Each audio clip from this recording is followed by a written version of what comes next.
Hey, Toby. There we go. Come on. Back up. Oh, Layla. The yellow will come back out, I promise. Come on, Millie. Layla. There you go, Missy. Come on, pretty girl. All right. Have a sit. Sit. Okay, release. Let's go. Come on, sir. Billy, come on. My name is Cailey McCuiston, co-owner with Jonathan at Doggie Depot in North Boulder.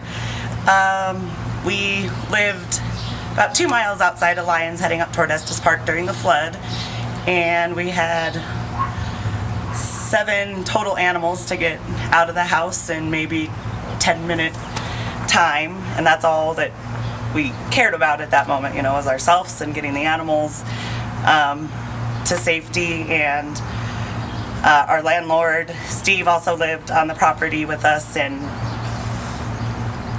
without him and helping us get the animals across the big pool that was filling up, it would have been a lot more challenging. And what happened to the house? About 4 feet of water in it. Yeah, came through, but on that we lived off of the St. Vrain, so about 20 yards. But the water it came up and about 9 feet onto the north side of the house and came through and just pushed everything on throughout.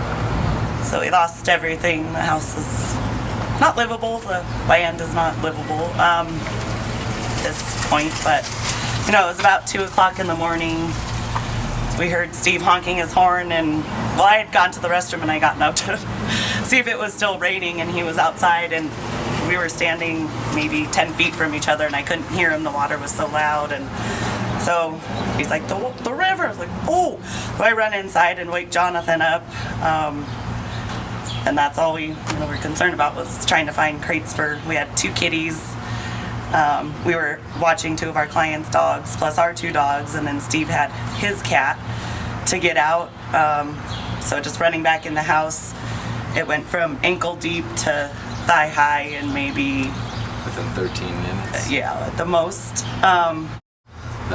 We lived off at 36, and we had to drop off into the house and onto the property. And we lived in a duplex in the house. We had our side and then Steve's side. Where are you living now?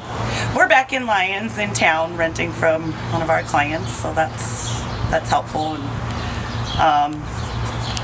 after the flood, we moved in with my parents for a little while, and they lived in Westminster, so we were traveling, from Westminster to here.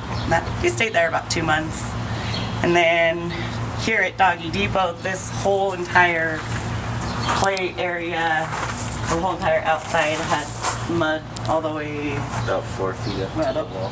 Yeah. On this yard, it was more of a Yeah. slope, but it from that wall all the way to see the orange door, it went up to the window and filled up the whole yard.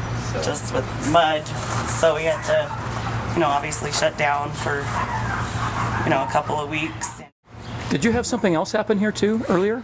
In 2009, we used to be in that building facing Broadway, and we had a fire there in 2009.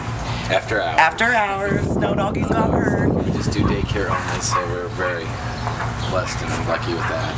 Yeah, so it was over fluorescent light ballast that shorted. It's like right when I left work, I guess, when I turned off the light. We were living in Boulder at that time, and get home and then get a call about 5 minutes later that the business was on fire. So that took 8 months to get back up and running. But thankfully nobody was hurt. That's all that. Well, you're pretty resilient, both of you, right? What doesn't kill you makes you stronger. You just got to keep plugging on, with stuff that's out of our control. So.